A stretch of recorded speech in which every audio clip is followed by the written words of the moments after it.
ছবির তৃতীয় গান দিবানা বানাইছে গানটা চলে এসছে। কেমন লাগলো আলোচনা করব এই ভিডিওতে। তার সঙ্গে রঘু ডাকাতের দেবের প্রমোশনের মাস্টার স্ট্রোক নিয়েও আলোচনা করব। তাহলে চলুন কথা না বাড়িয়ে শুরু করছি ভিডিওটা। Hastolipi originals, the ultimate filmy dose. প্রথমে যদি গানটা নিয়ে কথা বলি তাহলে বলতে হয় এই গানটা কিন্তু একটা রোম্যান্টিক গান। গানটায় পরিচালনা করেছেন বনি চক্রবর্তী। গানটায় আমার মতে ঠিকঠাক লেগেছে। রোম্যান্টিক ট্র্যাক অনুযায়ী খুব বিশাল ভালো নয়, আবার খুব বিশাল খারাপ নয়। উইন্ডোজের পক্ষ থেকে যে ধরনের গান আসে সেই ধরনের গান কিন্তু আসেনি। এটা খুব মিডিওকার গান, হাই লেভেলের গান কিন্তু এটা নয়।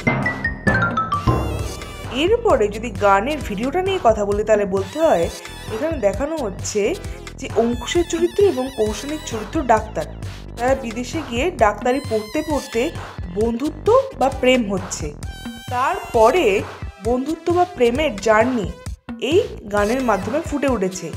এবং এই গানে অঙ্কুশ এবং কৌশানীর যে অ্যাকসেন্টটা রাখা হয়েছে সেটা কিন্তু বাংলাদেশিদের, অর্থাৎ এই অঙ্কুশ এবং কৌশানীর চরিত্র দুটোই বাংলাদেশি, সেটা বুঝতে পারা যাচ্ছে। অঙ্কুশের চরিত্রটা ডাক্তার, সেখান থেকে কি করে একটা টেরোরিস্ট হয়ে যাচ্ছে সেই জার্নিটা কিন্তু এই ছবিতে দেখানো হবে বলে আমার মনে হয়েছে। এবং এই কনসেপ্টটা কিন্তু বেশ ইউনিক। তো এই ছবিটা দেখার জন্য আমি মুখিয়ে আছি। তবে এই গানটার সম্বন্ধে যদি কথা বলি তাহলে বলতে হয় গানের অডিওটা আমার খুব একটা ইমপ্রেসিভ লাগেনি। তবে গানের ভিডিওতে অঙ্কুশ আর কৌশানীর কেমিস্ট্রি, তাদের অ্যাটিটিউড, তাদের সুন্দর দেখতে লাগছে। সবচেয়ে বড় কথা সব কিছুই আমার ভালো লাগছে। এবং গানে কিন্তু এই অঙ্কুশ আর কৌশানীকে কেউ একজন ফলো করছে সেটা বুঝতে পারা যাচ্ছে। তো এই গানের পর কি এমন হয়, কেনই বা তাদের ফলো করছে, সব কিছুই বুঝতে পারা যাবে সিনেমাটা দেখলে।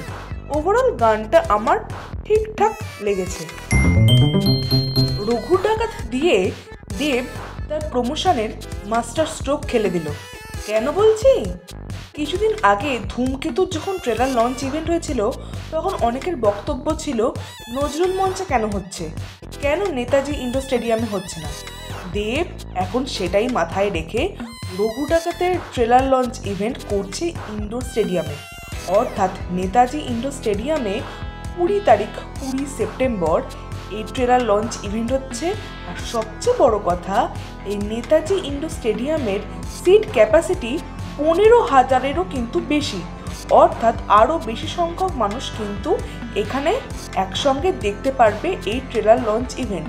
তো এইটা যদি দেব করতে পারে তাহলে বুঝতেই পারছেন এই ছবিটা নিয়ে দেব কতটা অ্যাগ্রেসিভ।